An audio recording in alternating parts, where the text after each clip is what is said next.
Assalamualaikum warahmatullahi wabarakatuh. Selamat datang kembali di pembelajaran lab biologi. Hari ini kita sudah memasuki pertemuan yang kedua, ya. Jadi kalau minggu kemarin kita sudah membahas tentang alat-alat lab serta bagaimana sih cara menggunakan mikroskop serta membuat preparat. Maka hari ini kita akan menginjak ke pembelajaran selanjutnya, yaitu tentang metode ilmiah, ya.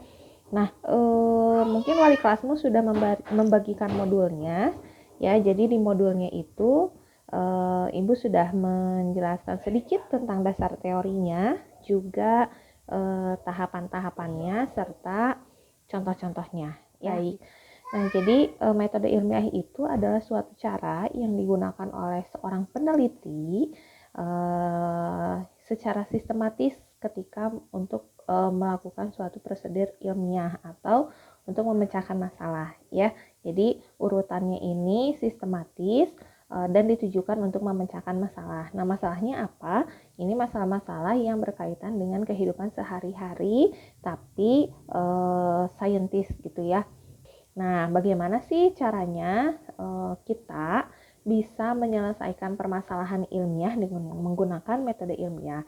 Nah, di sini ada beberapa langkah, ya, ada beberapa langkah yang bisa digunakan. Yang pertama adalah kamu harus memilih dulu masalahnya, ya. Nah, masalahnya bisa didapat dari mana? Masalahnya itu bisa kamu lihat dari fenomena yang kamu temukan sehari-hari, ya.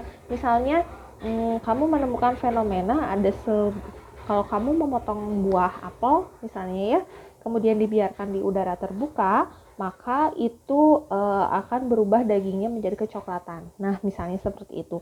Atau lagi misalnya kamu ingin tahu nih, kenapa sih lalat buah itu selalu menghinggapi buah-buahan gitu ya yang terbuka di udara terbuka gitu ya.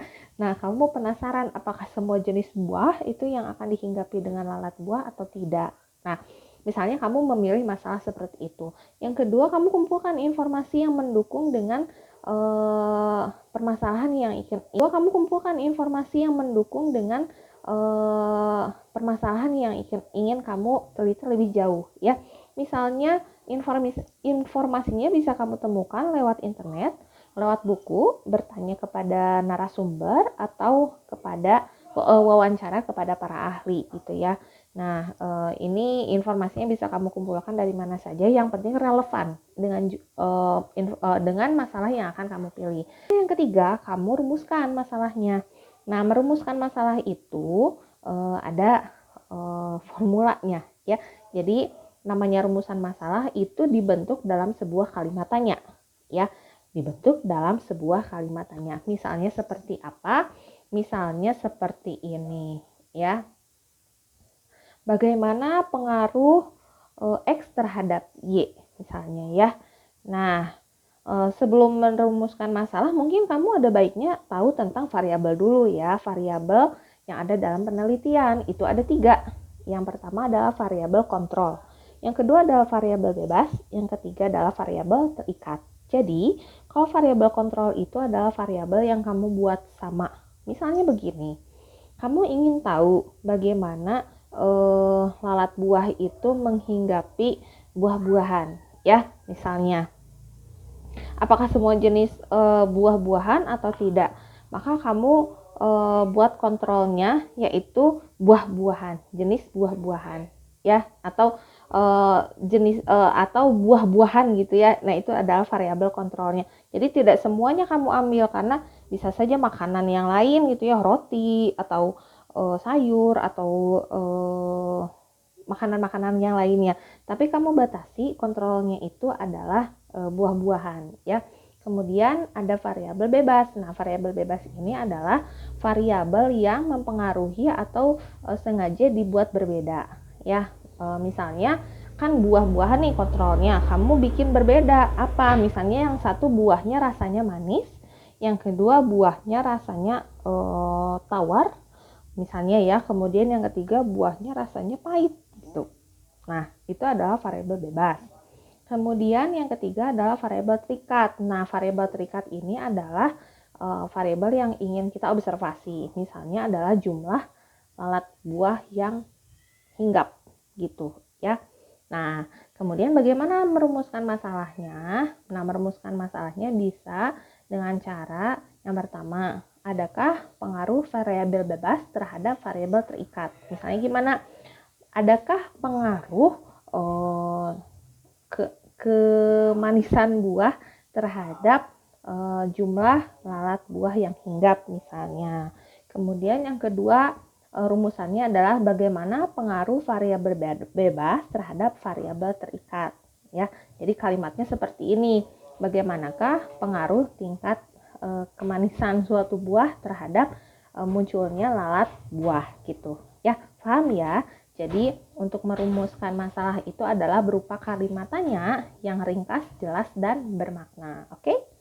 Kemudian yang keempat, langkah metode ilmiahnya itu adalah kamu merumuskan hipotesis. Apa itu hipotesis? Hipotesis adalah jawaban sementara terhadap permasalahan yang akan diteliti, ya, dan harus bisa dibuktikan kebenarannya dengan melakukan eksperimen atau percobaan, ya. Nah, hipotesis itu sendiri ada dua. Yang pertama adalah hipotesis 0, yang kedua adalah hipotesis 1, ya, atau hipotesis kerja. Bedanya apa? Ini mah gampang banget. Kalau hipotesis 0 itu menyatakan tidak ada pengaruh variabel bebas terhadap variabel terikat. Misalnya, ya, yang tadi contohnya, tingkat kemanisan buah tidak mempengaruhi datangnya lalat buah, ya, atau Drosophila. Kemudian kalau hipotesis kerjanya atau H1-nya adalah ini menyatakan adanya pengaruh dari variabel bebas terhadap variabel terikat. Jadi bunyi hipotesisnya gimana? Jadi bunyi hipotesisnya adalah terdapat pengaruh tingkat kemanisan buah terhadap datangnya lalat dodo atau lalat buah, ya. Oke, gitu. Jadi bisa ya membedakan antara H0 dengan H1. Kalau H0 itu hipotesis 0, tidak ada pengaruh A terhadap B, sedangkan yang hipotesis kerja itu ada pengaruh A terhadap B. Selanjutnya adalah ketika kamu sudah merumuskan hipotesis, kamu lakukan eksperimennya, ya. Ketika melakukan eksperimen, kamu perlu dulu merancang alat apa sih yang diperlukan, bahan apa sih yang diperlukan, serta cara kerja secara runutnya bagaimana. Nah, ini rancangan ini akan membantu banget kamu ketika nanti akan melakukan eksperimennya, gitu ya. Kemudian setelah melakukan eksperimen, yang keenam adalah mengolah data, ya. Data yang kamu dapatkan nanti diolah. Misalnya begini, kamu membuatkan tadi variabel bebasnya adalah jenis buah-buahan, ya. Ada yang manis, ada yang tawar misalnya, kemudian ada yang pahit. Nah, kamu lihat misalnya jumlah lalat dodo atau lalat buah yang menghinggapnya di buah-buahan yang manis misalnya 10, di buah-buahan yang tawar misalnya cuma ada 2, kemudian di buah-buahan yang pahit misalnya tidak ada, gitu ya.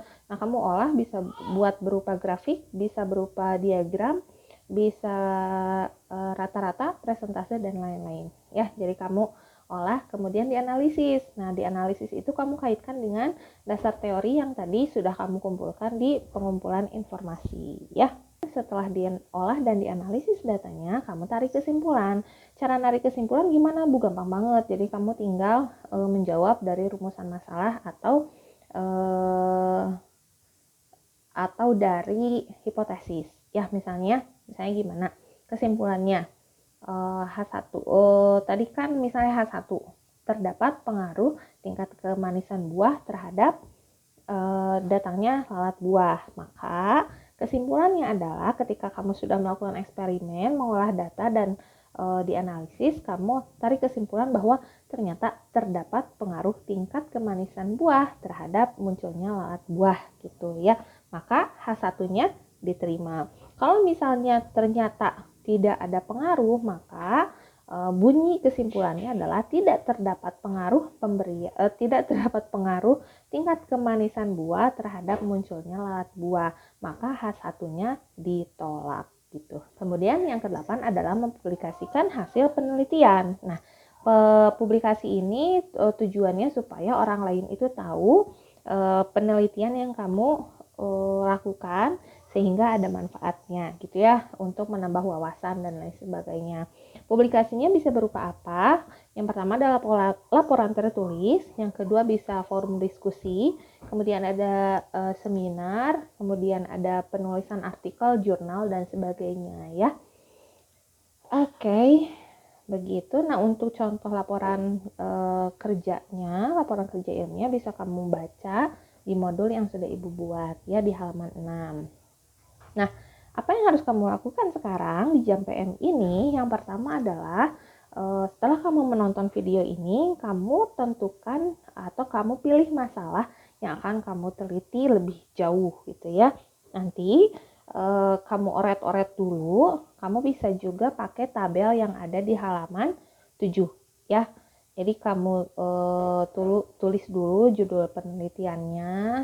Kalau misalnya nanti sudah terbayang gitu ya, kamu boleh tuliskan di halaman 7 itu oret-oretnya.